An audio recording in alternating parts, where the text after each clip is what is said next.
sweat, my nigga.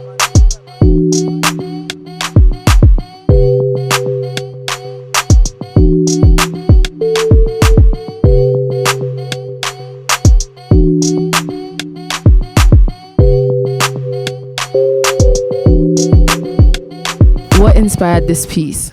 The chopped head. Yes. So I had a dream, and in the dream, there was a house on top of my head, and someone like came and like chopped off my head, but like I was at peace. Like I was Love that. Yeah. So I was just chilling in the dream, and I was even thinking, is my head chopped? But then I didn't feel fear. So when I woke up, I wasn't afraid because I didn't feel fear in the dream, right? So then I was like, I'm going to paint it. And then I started painting it. And then the roses, I honestly don't know where they came from. I was just painting them and I was like, shit, I'm stuck. I have to finish. So, Yeah. and then, and then I watched this movie. Okay, so it's this movie, I don't remember the name, but Beyonce basically used it in one of her like on the run things with her husband and like the bike and everything. So I watched the movie and like there were lots of like cows or like what cows have horns? Yeah. Bulls. So and they were getting slaughtered. So I was like, okay, so she's getting beheaded. So I'm just gonna put like a cow there. And then I watched Childish Gambino's thingy movie with Rihanna when she had this, and then there was this there's a designer, a Nigerian designer that I can't remember his name. He's a stylist. I don't remember his name, but he did a thing where he put veils, and I love veils clearly. So I just like drew that, and then I like colors, so yeah, I wanted to like add color into it, and like Well, I like that. women, and now I think it's like some allusion to like Nigeria and the three tribes, so it's a mess. I like that. So basically everything that you see, watch, hear inspires you. Yeah. Love that. So what inspired this one right here? So I painted this one for this workshop. I wanted something very provocative, so I was looking for provocative images that people got published, and I found one of this girl like actually like laying down like this, and it was like a page, and like in the mag they made it sticky. It's one of these fashion mags. They made the thing sticky, and like when you force it open, it says not consent because you just forced it open. So I was like, oh, this is so fucking cool. So then I painted it, and then again, like I like color, I like to play with color. So I was watching this show and this babe had this suit on, and it was these two colors, so I was like, yeah, I'm gonna add it. And then before it was something else, but I didn't like it, so I had to paint over it. So. I love how like everything you watch and see inspires what you like, draw. Yeah, that's really beautiful. So next question, what role do you think an artist has in society? Oh my god, I hate this question.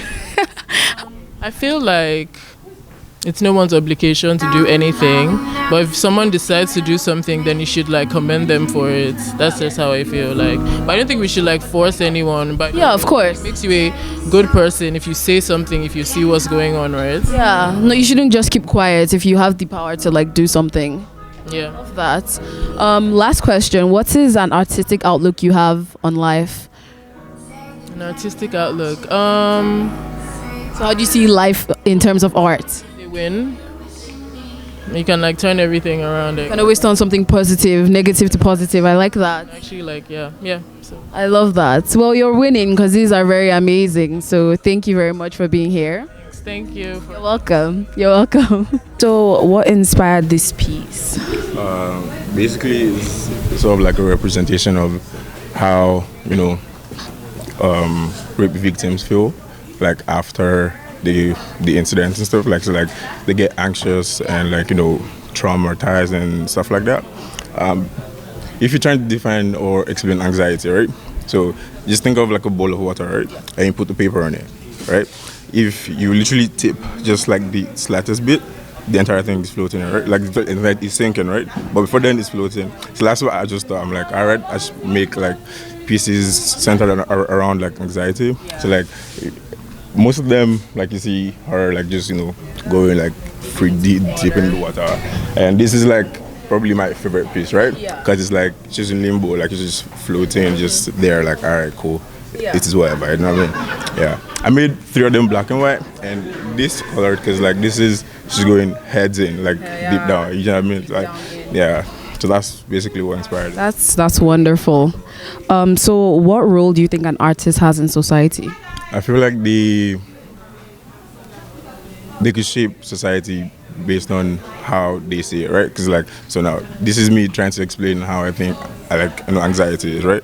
Like there's other very wonderful artworks around, and I'm like, people come and they see it and it's like interpreting it in their own ways, and I feel like that's more or less they shape society based on their expressions and. So last question, what is an artistic outlook you have on life? I'm not really sure if it's artistic, but it's just the way I see life. Like it is what it is, right? Yeah, Regardless of the situation, like life is what it is. it is what it is. You can't. I love that. Well, thank you. These are wonderful, and thanks. Right, so we'll go now. What inspired this piece? Which one? Anyone? All right, so this one, it's called Saint Mary. It's meant to be like Virgin Mary, and basically to show like the strength and motherhood. Like at this point, she probably knew like her child had to go through a lot of stuff, Yeah. and she had to like not be a mother, like the protective instinct that she would have, Yeah. because she knows it's all part of the plan. So like strength and sorrow at the same time. Yeah. And I wanted to depict her as black colored, because like it is Why what it not? is, like yo. So yeah, the reds and greens, Christmas, the gold hair, you know how they have halos and all these paintings. Yeah. I didn't want it to be too explicit, so like just so a that's why you did the gold just a hair. suggestion. Like that. Yeah. Details. Yeah. And, this one specifically, I made that specifically for this. Like, basically, her shirt says "I said no," Yeah. so it's like the dichotomy of I said no, no, Yeah. and like after the fact, if something did happen, her reasoning to them is still like I said no, said no. and this still happened. Yeah. So it's like you can't really. It's a thin line. Like you can't. Can't is a strong word, but Yeah. shit happens, Yeah. and even when you do what you were supposed to do Yeah. as the survivor, Stuff still happens. yeah. But I like this. Thank I like you. how simple it is, but it makes a statement. Right, like I had to focus on the eyes, so like like it's kind of similar with these two. Like Yeah. it invites you into the piece, so like you kind of sense what she's going through. Yeah. So And I like her hair. Kind of looks like mine. But yeah. You did it? No, I like it. I love it. Okay, other questions. What is an artistic outlook you have on life? on life, I think, as cliche as it sounds, I think life is art, and you can't like we're making art right now. Like it's an art of conversation. Like he's recording this, and everything going on now is a product of art. And I don't know. I feel like you can't separate the two. Like our clothes are art, Yeah. design. Like you can't do without art in life, and a lot of people won't be here without art. Like realistically, Facts. like So everything in life is basically like an art form. yeah, because like yo, the creator is the greatest artist. Artist. Facts. He's an artist. Like every day you wake up to a canvas on the sky, and you don't even give that a second thought because it's Telling you. like so. Yeah, you can't separate art and life. So I love that. Lastly, what role do you think an artist has in society? like art has the power to inspire action and like change narratives, change mindsets. So I feel like being an artist, you have a responsibility to be conscious of where you live in, what's wrong in where you live in, and how you can change that, or at least attempt. Like this type of collection like that we're bringing together, like people will come in and not just listen to what they have to say, but like engage with the art and get like a different perspective that they had coming in. So like we have a role, and everyone is an artist. In their own way, yeah. Exactly. So like we all have a role in educating ourselves and each other to actually try and make life better. So like artists shape people's minds basically.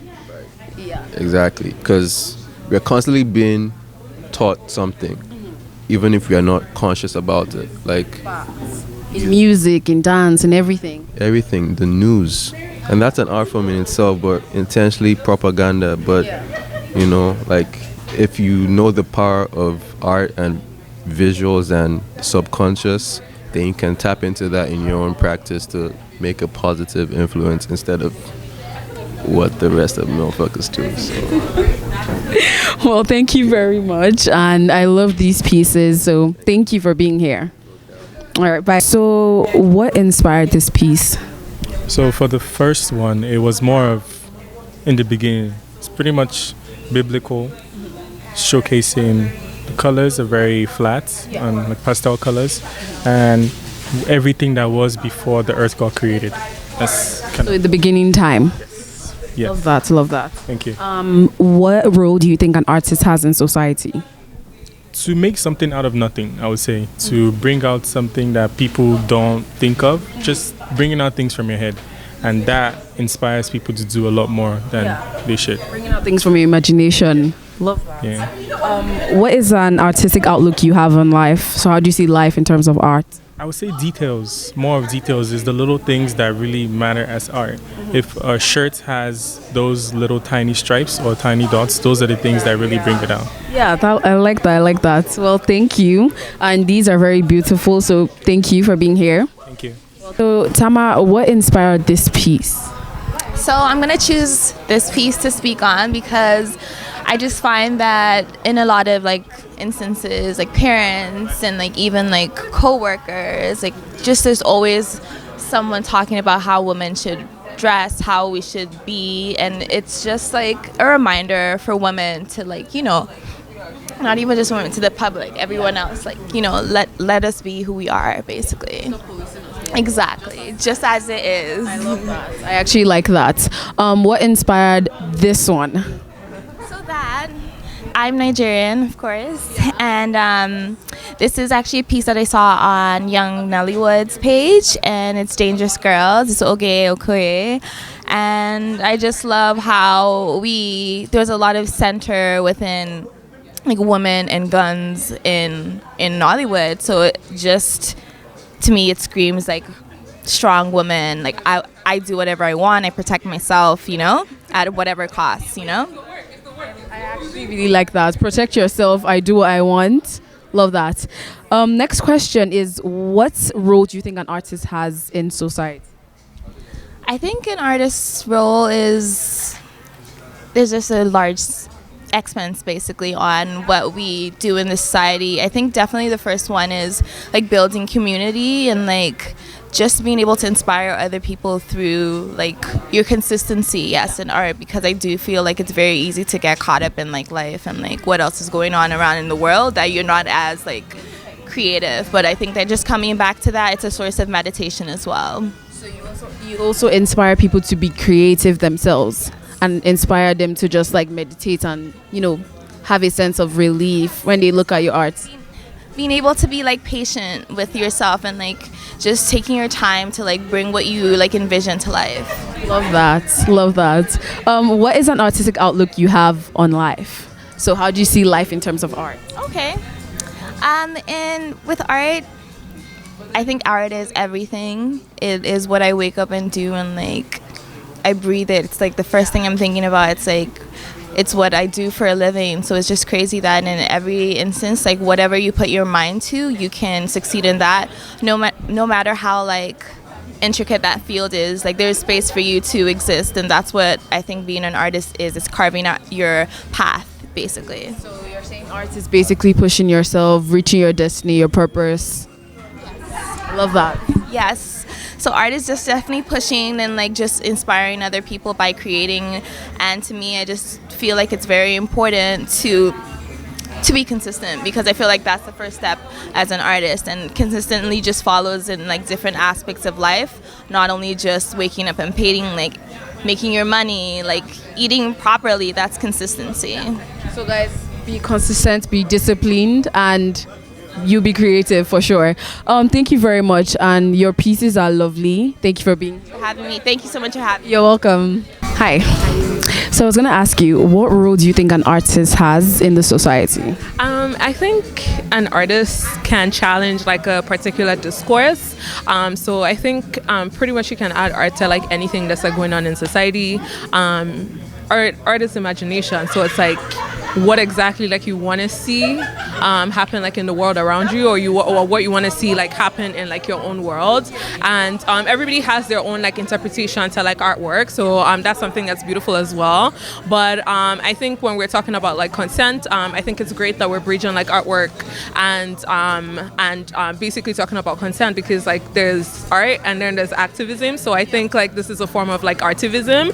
So I think it's really great that like we're combining those two things together right now. So basically they're all using their arts to talk about consent and, you know, what we should be doing, what we need to be seeing and things like that. I love that. I like that. What is an artistic outlook you have in life? I think there's always something to like challenge. There's always something to like debunk. I think there's always new ways of learning and unlearning like a bunch of things. And I'm happy that the consent workshop is something that was started by a Nigerian, because as a Nigerian diaspora, or as Nigerians in general, I think that there's a lot of things that we need to like unlearn, and consent and like ideas around like consent is like one of them. Dismantling rape culture is something that's like one of them. So I'm really glad that this initiative is happening, and I'm part of this initiative. I'm going to be facilitating an active bystander training today, so if you miss the event, hit me up and then I could train you too. I love how you said learn and unlearn, because a lot of people have to unlearn some things and ideas they have about like consent. So I love how you said unlearn too. Thank you for that. Thank you for being here. Thank you. Yeah, we'll see you soon. All right, take care. Bye. Hi.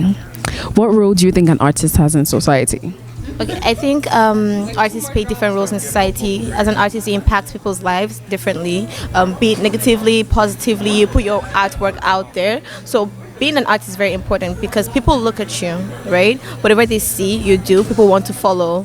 Yeah. So basically, being an artist is Shaping people's minds, basically. shaping people's lives.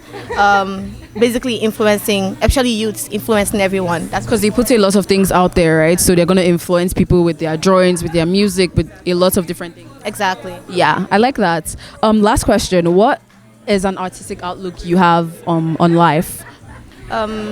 Basically, what I would say is, always there's a saying, two heads are better than one. There's this saying, you can't live your life alone. It takes an entire pack to build a life, right? That's artistic saying that I live by.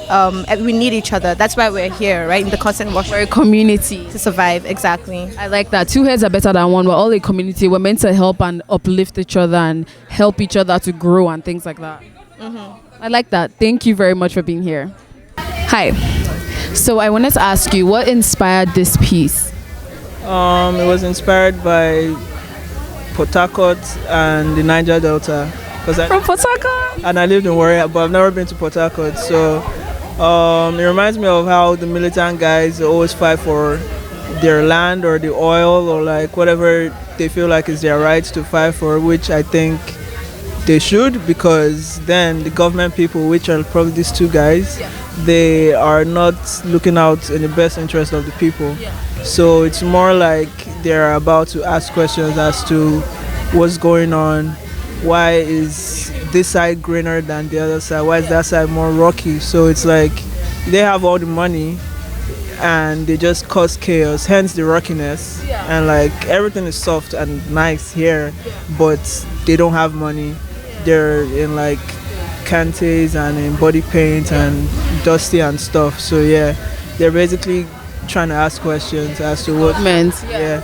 And like this is it could be anything you want it to be, honestly. It could be Buhari, it could be Osibajo, it could be anybody, but like it's mostly it could be the person in power, it could be a communicator, it could be someone trying to interpret to them like, this is how you go about this is the path we should take as to being better people. So I didn't have that there before. It was just plain white, but my friend told me I should look up this alien from this movie, The Arrival. So I saw it. yeah, so I just put that in, and it was nice. I love that. And then the fog.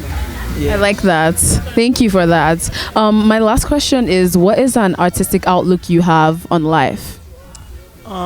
Just as everyone starts an artwork, you start with like a blank canvas, right? So I would say not to judge someone or even the next man before you get to meet them, and get to know someone, get to understand everything. As also, I try and be spontaneous and do things as I feel and as it comes to my head, which is mostly how I come up with all these things. It's just thoughts. I could be sleeping, I could be on the treadmill, I could be walking my dog, I could be doing anything, and I just close my eyes and think of something, and I happen to be able to interpret it on a blank canvas. So everything starts with nothing. So as human beings, we should start with nothing as going to the next man. Yeah. I like how you said everything starts with a blank canvas, because you need to, So it was like, I like that. can do it, then we should be able to do it too. Yeah, People that have nothing, you can start from there and go up. yeah, exactly. Thank you for that. Thank you for being here. No worries. All right. Hi, what is your name? Hi, I'm Adeze, and I guess I'm the event planner. Love that. The planning, yes. Love that. Hi, Daisy. What role do you think? No problem. What role do you think an artist has in society? Okay, so I don't actually know, I don't think artists have a specific role, but I think given the position, or I guess the kind of medium that they use to express themselves, I feel like they can be voices, but in a different way, not in, I'm not a very, what's the word for someone? I'm not a very articulate person. So yes, more often than not, I need someone to put my thoughts into like words for me. So I think artists essentially can do stuff like that, putting what people think into pictures or music, whatever form of art that I guess someone subscribes to. So yeah, just a voice. So it's the voice for the people, for what they are thinking, what they are imagining. A voice, not Love that. normal voice, but just a different type of voice for people who can relate to that voice. Yeah, I don't know. That's art to you. Yeah, I actually like that. My next question is, what is an artistic outlook you have on life? Ooh, okay, I don't have an artistic outlook on life, but I'm very, I'm into nature. So I guess nature is a kind of art. It's just that nature is ugly and beautiful at the same time. People always think nature has to be like picture perfect, but no, like nature is also floods, rains, and I think nature kind of gives you room to sit back and think, or that's this random thing I do, which at the end of every day I sit back and I just think about what happened during the day. On my balcony I have trees, and I do that looking outside. So to me that is, I don't know, it's like a sense of, nature gives me like a sense of togetherness, and yeah, that's really all I can say about it. Nature is like your artist. Nature is your art. I actually like that. It's the way you use nature to express and think about things, what's happened in your life, things like that. Well, I think also what nature kind of inspires for you, and sometimes I forget, like, okay, nature isn't always supposed to be beautiful, and I've had random moments where I've had to do a reflection based on something I've seen in nature, and I think it gives me some sort of different perspective on whatever I have going on at that point in time. So nature is art and the artist, and also, I guess, an inspiration. So yeah, I love how you said nature is also good and bad, because it is life is good and bad. There's so many bad things to nature and good things to nature, so I love that. Yeah, thank you. No problem. Thank you for being here. No problem. Thank you for having us, and I hope you enjoy the show. No problem. Thanks. Hi, Uche. Hi. So my question for you is, what inspired this event?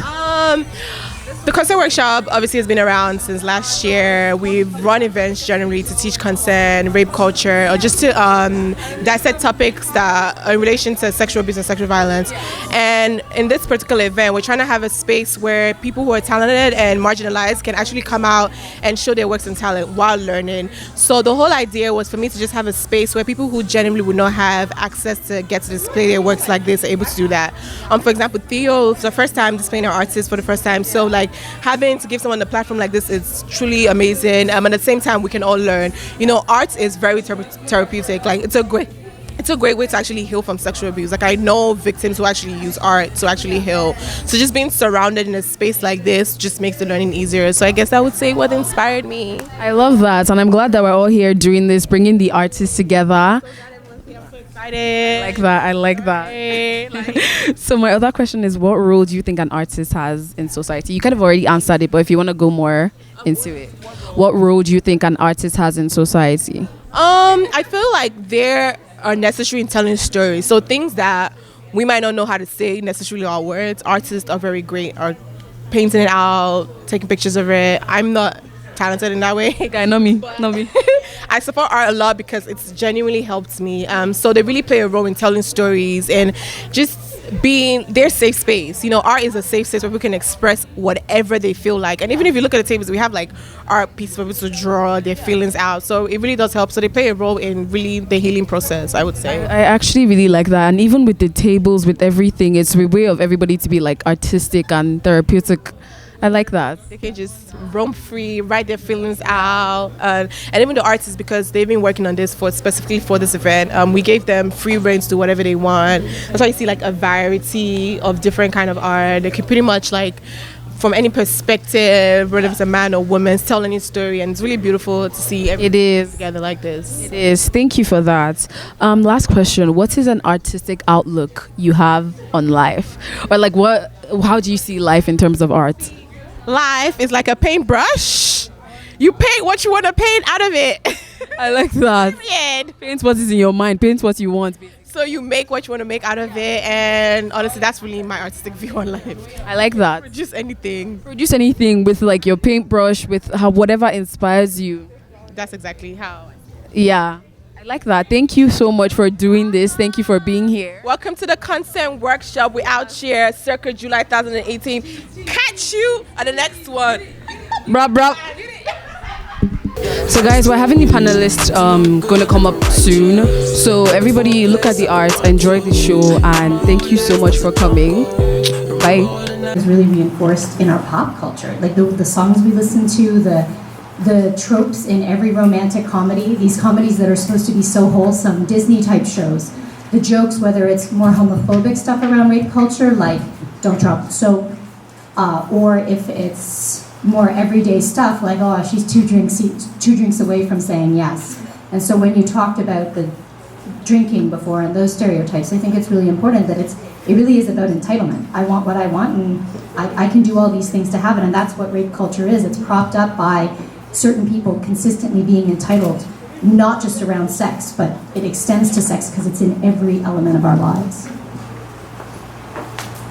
Yeah, and I think when we talk about rape culture, it's really important to consider that a lot of times it's really not obvious to us because it is the sea we swim in. Like you said, it's so common in pop culture. Like even, recently there was the Netflix series You. I don't know how many people watched that. It's about a stalker, murderer. But so many people were like tweeting and posting on social media like, he's so hot, I wish he would stalk me. Like that's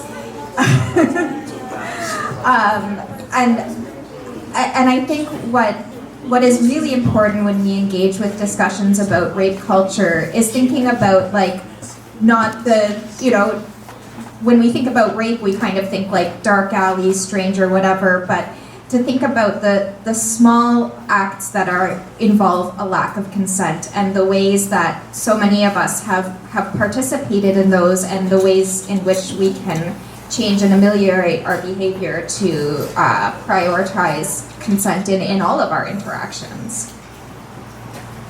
Thank you. mic is second fancy. It's Fred. Yeah. He turns off my mostly. No.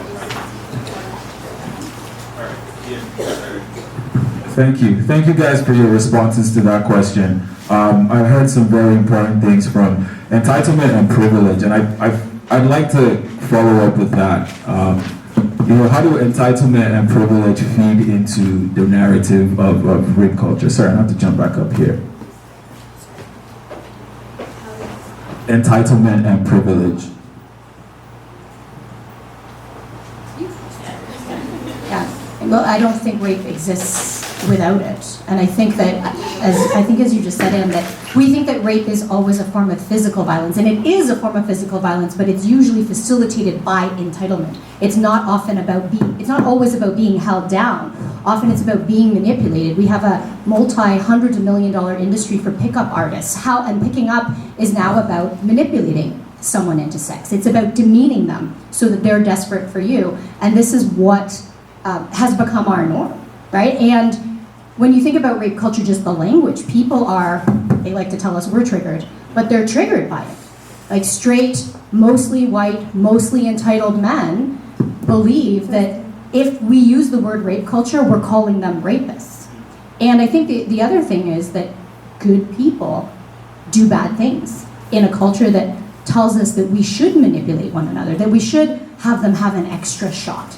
And so I think that consent, of course, is something that's negotiated on an ongoing basis. It's not, do you want to have sex with me? Because my idea of sex might be different than your idea of sex, right? So I might say, you mentioned stealthing. I'm willing to have sex in a certain way with a condom. You can't just, stick it in another hole, right? You can't, or stealth, or any of those things that people do. So I think entitlement is at the foundation of rape culture.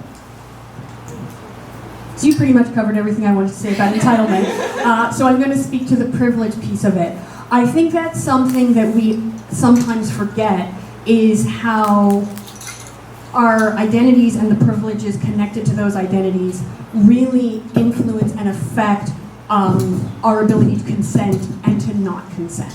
I often, when I give workshops, I'll often hear from, not exclusively, but often, teenage boys, white teenage boys who are straight, and they sincerely cannot understand why, if this girl or if this woman that I was trying to get with really, really didn't want to have sex with me or didn't want me to touch her, why didn't she say something? Why was she just sitting there? Why can I not just take that passive acquiescence as consent?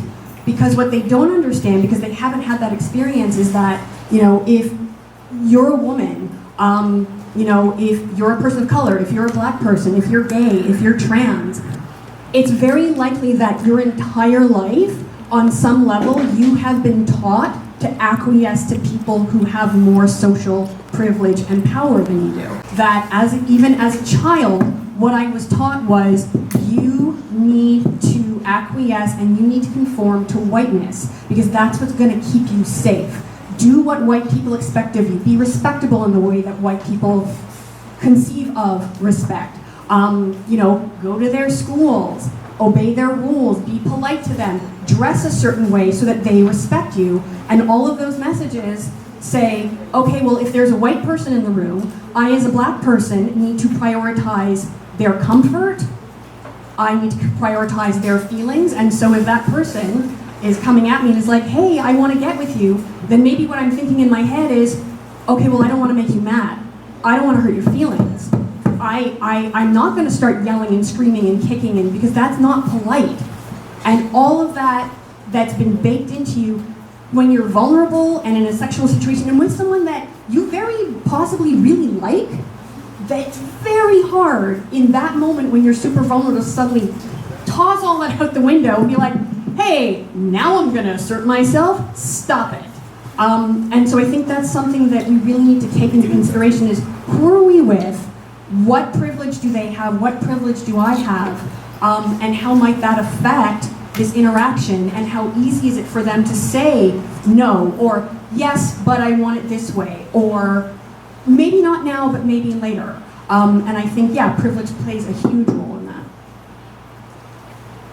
And I think to speak to what you were just saying about specifically doing workshops with young boys who have a difficulty like wrapping their mind around that concept, I think it's important for us to recognize that a lot of people who commit sexual assault or to even are involved in acts of lack of consent don't recognize that that's what they're doing. And I think that's such an important thing to unpack, is that how do we change a culture so that people can see lack of consent for what it truly is and not as like romantic or normal or whatever. And I think, again, a recent pop culture example of this is, I don't know how many people have seen the news about Moby and his memoir. Yeah.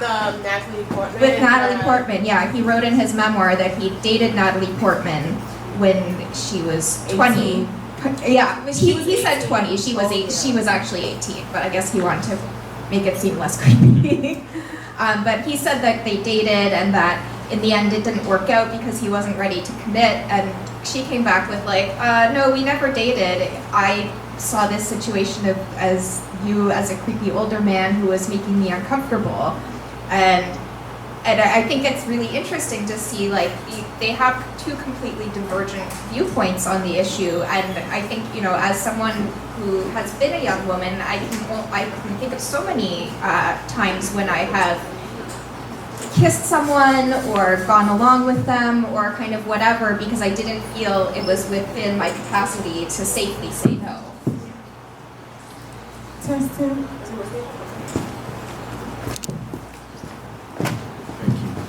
Just a reminder that if you do have questions, please write them down, and we'll get to them after the set of questions. The last thing you said, Anne, was within your capacity to safely say no. We always want to say, no means no. Everyone has the right to say no, but it's not just as easy as saying no, is it? Right? Like there's so much that you have to think about, so much that you're processing, you're trying to unlearn, you're trying to just reflect on. And within that, I imagine body language is saying no, but the words are difficult to come out.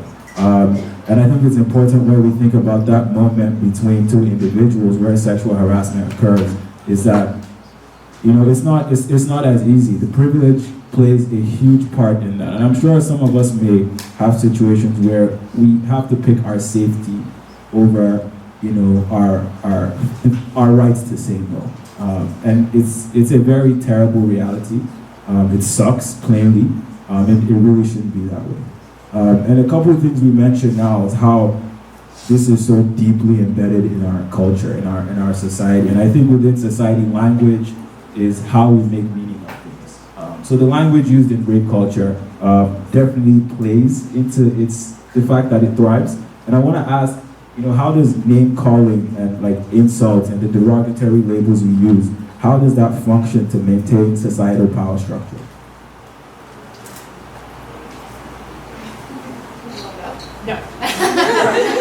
Well, something that came up earlier in the discussion, maybe not in this language, but is the virgin-whore dichotomy, right? That you can only be one or the other. And so if you've had sex, or if you've had a child, or if you had 99 partners or 9 partners, depending on who you are, you cannot be raped, right? There is this notion that you must want it. If you've had 9 drinks, I'm just picking the number 9, I don't know why. And so I think the language of misogyny, the language of transphobia, the language of homophobia, and then race comes into play because there's language we use that is specific to certain races, right? People will call me a different name than they'll call you because of how they perceive us racially. And the language it's an everyday thing, right? If I am mean, or if I'm in a bad mood, or even if I assert myself, I might be a bitch. If you, this guy up here, is mean, not only is he probably less likely to, and he's quite nice actually, to be perceived as assertive, but bitch isn't a word they've used for him unless he was being perceived as weak, right? So you're a bitch when you're weak, I'm a bitch when I'm strong. And then there's other language we use, I think, to sexualize women. I remember when I was young, white guys saying like, oh, I have yellow fever, as though I was supposed to be flattered by that. They're probably not gonna call you a hood rat, but they might call you a hood, right? And that actually is class as well. So there's all of these layers that we can't ignore them, and the language is in our everyday vernacular. And I mean, I'm guilty of having used it in the past, and I think that's where we have to start and say, I'm a part of this culture. These norms have been entrenched in my upbringing. I was told to basically go along to get along, right? To be polite. I think all of us, anyone who lacks some privilege in some way, has been taught to prioritize other people's pleasure or desire only over our actual safety, right? Something else, and this is really about either a lack of language or avoiding certain language. So we think about a lot of the, really harsh insults in our culture, and my apologies in advance if I offend anybody by naming some of them. Cunt is one of the worst words you can say, but it just means a vulva. Fuck you is considered one of the most disrespectful things you can say to somebody, but fucking is just sex. And so we have this idea that, the worst, most dirty things you can say to somebody involve sex or involve body parts. Often female or body parts we associate generally with women. And then there's the opposite, where we don't talk a lot openly about our authentic sexual experiences or desires or what we need for sexual pleasure. We don't talk a lot, and this is particularly, I think, for people socialized as men. You're not allowed to talk about certain feelings, certainly feelings like, I'm disappointed, I'm embarrassed, I'm frustrated. Because those are things that can happen when you are negotiating a sexual encounter with somebody and they say no to you.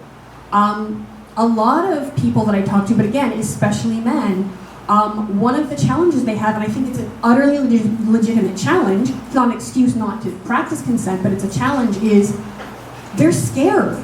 Because what if I say to this person, listen, I really like you, and I want to do X, Y, and Z with you, and they say no to my face, and they're not used to articulating how that feels. They're not used to working through those emotions, and so what seems safer is, I'm just gonna do things to her, and I'm gonna touch her in ways, and cross my fingers and hope that it's chill because I don't know how to talk about this. I haven't had practice talking about this. I don't have the language to talk about this. And so something that I do a lot in my work, even with young kids, is just building that vocabulary for having honest, real, truthful conversations about our bodies, about pleasure is another thing we don't talk about, especially sexual pleasure, about desire, so that when we're in, again, those hyper-vulnerable moments, we have practice, and we're not trying to articulate all of this really heavy, intense stuff for the first time ever. And I think on the issue of name calling, there's also, we've spoken about names that women get called, but there's also kind of the issue of in-group masculine policing, of men shaming each other for not being sexually aggressive enough, and a lot of times that also comes with words that are very coded female, like men calling each other pussies, or so there's also there's the issue of men being aggressive towards women, but there's also the issue of men being aggressive towards each other for not being masculine enough, which I think plays a big part. Yeah, that's a part of rape culture, because as I mentioned over there, it's not only female-bodied people or people who identify as femme or female who can be sexually assaulted. And there's this, obviously, the joke, like, I'd like to be raped by her, or I want, and we hear this all the time. This is part of toxic masculinity, and it's not just locker room talk, and it puts people of all genders at risk. Add one more thing, and I think that name-calling sort of, within the masculine circle is also really, really harmful for men or boys who have been victims of sexual assault, because it makes it, I can only imagine how difficult it is to try and come forward or talk to someone when people in your peer group are basically framing sex as either something that you always want, and that if you don't want it, there's something wrong with you, and framing it in a way that is sort of, by definition, degrading. So again, like I said, I can only imagine how difficult and painful that might be if you experienced sexual assault or sexual violence as a boy or a man. Again.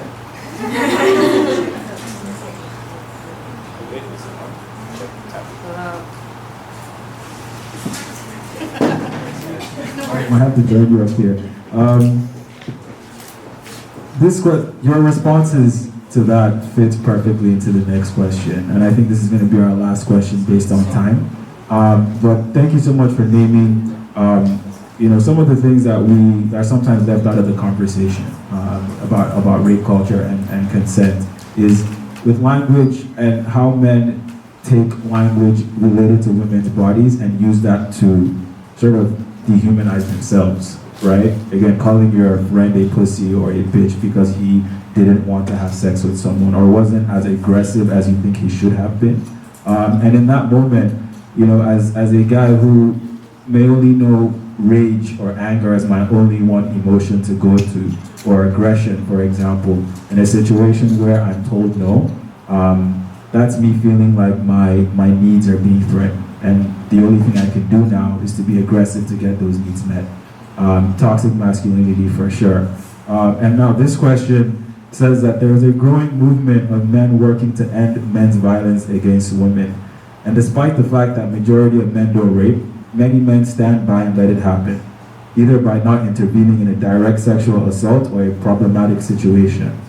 So what are some ways a man can put the bystander approach into practice in his life? I'd like to hear from you.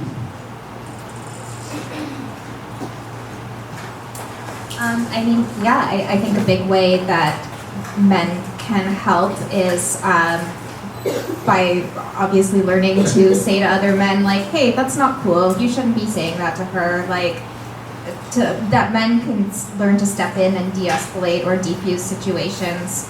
I think another great way that men can be good allies is by really listening to women or any victims of sexual assault and taking in their stories and their experiences and not reflexively getting defensive, which is something that I find I encounter a lot of people saying, like, well, is that really rape, or like, is that really, and also being mindful of the conversations that they participate in, especially on social media, where it's very tempting to post like a quick knee-jerk reaction to something, but keeping in mind that,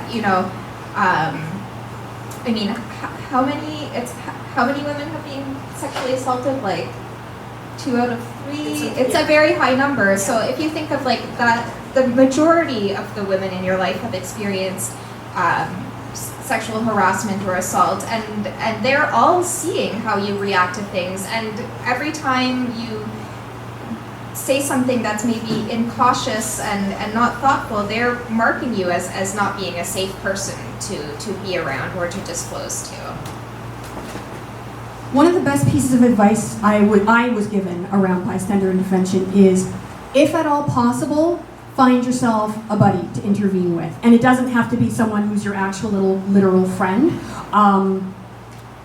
And when I was given this advice, I was able to put it in practice on a bus where it was a group of teenagers, and someone was being called names. It wasn't sexual harassment, but it was harassment.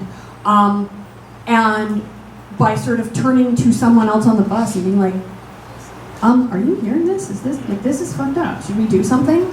That can make it so much easier when you have somebody to intervene with you. Because, again, I want to acknowledge that it is hard to be the lone person standing up and being like, stop that, because you don't know if it's safe either. And again, if you have people who are saying really aggressive things, who are, indicating that maybe they think a little bit of violence is okay, those are scary people to go up against. So if it's at all possible, find somebody or a group of people to intervene with. I don't know if any of you have watched Master of None on Netflix, but there's an episode where Aziz Ansari and Lena Waithe are in the subway in New York, and they see this guy publicly masturbating.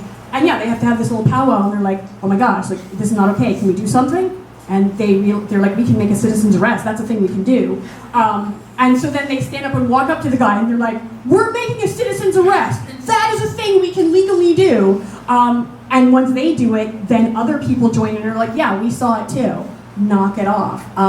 So if you can, find a friend to intervene with. Find somebody else who's like, yeah, no, I'm not comfortable with this either. And go in together. Go in as 3 or 4 as a whole group of folks. Starting lineup. Exactly. I think that's great advice from both of you. To add to it, because there are so many things you can do as an ally. If you're online, stand up for people. Don't let us be alone being harassed. So I'm sure, I don't know about your social media profiles, but I really get harassed a lot online. I can't even go look at the comments like on my TED Talk. I looked once and I cried. But I mean, it's terrible stuff.